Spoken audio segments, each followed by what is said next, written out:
Welcome, curious minds. We're about to embark on another exploration today, and we're tackling a concept that's, well, it's really ancient, but also surprisingly relevant to just our everyday lives. Yeah. We've gathered some really fascinating insights on the nature of self, the ego, and what it actually means to, know ourselves. Our mission today is to unpack these ideas, explore why we often feel kind of trapped by our self-perception, and maybe discover a radically different path to liberation. Get ready, because this is where it gets really interesting. Indeed. And we'll be exploring the subtle ways our identity is formed, how it all comes together, and how our attempts to improve ourselves might actually be leading us, well, further away from real understanding, which raises a pretty big question right at the start. What if the very idea of you as some kind of fixed thing, what if that's just a misunderstanding? That's a powerful way to put it. Okay, so let's unpack this. This idea of the ego that our sources talk about. What exactly are we talking about here? Well, the way it's presented, the ego is essentially the image we've built up of ourselves, everything you think you know about me, like a mental picture.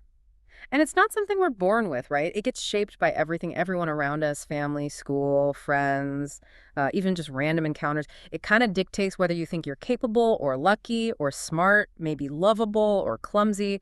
These are all just beliefs, really, about who we are, built up over time. Right, beliefs we pick up. And what's fascinating here is how we often try to grow this image, especially if you get into self-improvement or maybe spiritual practices. Oh, I've realized I'm a loving person, or I can forgive others now. We expand this definition of ourselves. Yes, exactly. And this is where it can get tricky, potentially a trap. The sources actually warn against this. They talk about creating a spiritual ego, like someone might start meditating, feel more self-aware, which is great, but then they might start judging others, thinking, oh, they're low energy or that person's toxic. Ah, okay. Right. So it's just the ego finding a new outfit, basically. Precisely. It's just the ego growing, now identifying as a spiritual person or maybe a vegetarian who kind of looks down on meat eaters. It adapts. You can keep adding layers, trying to make yourself seem shinier, more spiritual, better defined. But the sources suggest you do this, you keep expanding until you just get exhausted and ask, okay, enough. What's actually real under all this? So expanding the ego, adding more labels, isn't the way. What is the sources seem to propose something really different, almost the opposite of what we usually think. Yeah, it's fascinating. The path isn't about adding stuff to yourself or becoming more spiritual or more anything. It's actually the reverse. It's about subtracting what's not needed, letting go, kind of cleaning away all the extra definitions you've piled on. It said that when you remove these layers, light comes in. You become, in a sense, smaller, more delicate, just a presence that's there to serve or help. And eventually, maybe even that sense of presence starts to fade. Wow, okay, so all those labels we carry, I'm smart, I'm a doctor, I'm successful, they aren't really you. They're just roles. According to this viewpoint, yes, exactly. The sources are pretty explicit. None of these roles are who you fundamentally are. They're just functions, things you do. They come and go. Think about being a doctor. You studied, you got the degree, people call you doctor, but did you change? No, you're the same awareness that knew you weren't a doctor before. Right. These roles aren't permanent. They're like costumes. You are the awareness that sees the costume, whether it's doctor or not doctor. So the path isn't learning new things. It's actually unlearning the unnecessary stuff, letting go of definitions. Which brings us to this key message that keeps coming up. Don't think so much about yourself. What does that really mean in practice if we're trying to let go of the ego? It means, well, not worrying about yourself constantly, not making yourself the absolute center of every story, not taking yourself quite so seriously. It's about letting go, fundamentally. The sources bring it in Rumi here very powerfully. Die before you die. He says something like, die from the self, for the self is a bond, and you are still a prisoner. Hurry stuff. It is. It suggests that mistaking yourself for this ego, this identity you've built, it doesn't free you. It makes you heady, keeps you imprisoned. True freedom comes from seeing through that illusion. And there's a real point about the mind's power here too, isn't there? Like, if you truly believe you're this small, helpless person needing constant care and validation, you sort of become that. You play that part. You absolutely do. You essentially live out that role on the stage of cinema your whole life. But the key insight, the really crucial bit, is that you are also the one watching that role play out. There's a deeper awareness there, an observer beyond the character you think you are. Might sound a bit complex initially, but these ideas, these seeds, they start to make sense. It connects back to Rumi again. Exactly. Separating who you truly are from the story you've told yourself. You're not your money, not your looks, not how clever you are. Even if you adopt a spiritual identity, you aren't your meditation practice or your diet. This constant sense of I, this me, thought it's seen as the root of so much struggle. Which leads us neatly to that core question from Ramana Maharshi that the sources emphasize. Who am I? It's about turning the focus inward, right? Instead of always trying to figure out the external world, stars, nature, whatever. Yes, put yourself under the microscope. Instead of analyzing the universe, ask, who is this I that wants to analyze? And when you start doing that, honestly looking, you begin peeling away layers, like an onion. So, like, my name, well, that was given to me, not me.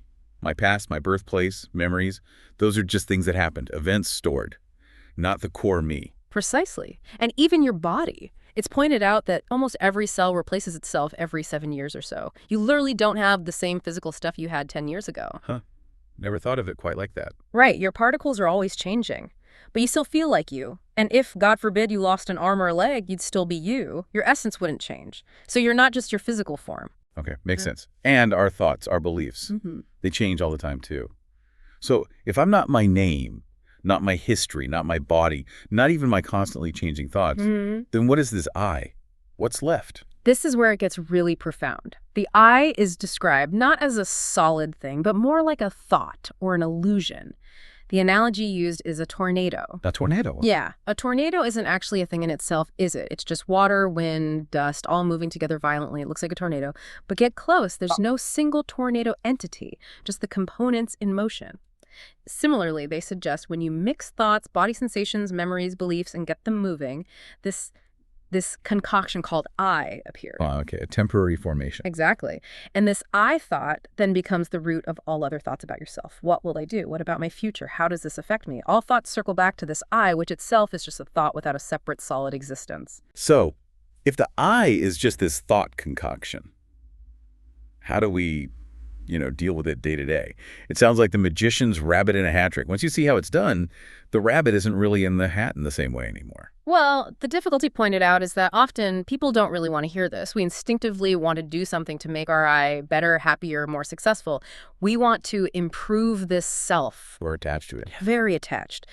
But accepting there isn't a fixed I to constantly polish and improve actually makes life much simpler, maybe more enjoyable, and definitely reduces suffering. People resist because they want their self to be good, to win, to be exciting.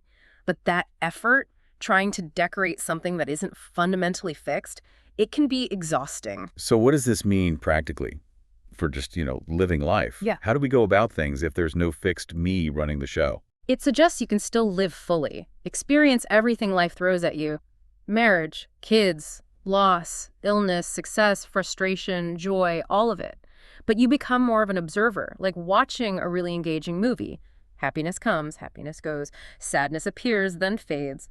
Hope bubbles up, then maybe disappointment follows. But there isn't a fixed you who is the permanent victim or sole owner of every fleeting feeling. So you're less tossed around by it all. Potentially, yes. Your heart can remain calmer. You can enjoy the movie of your life without constantly trying to jump onto the screen and change the plot. Think about, say, a difficult conversation at work.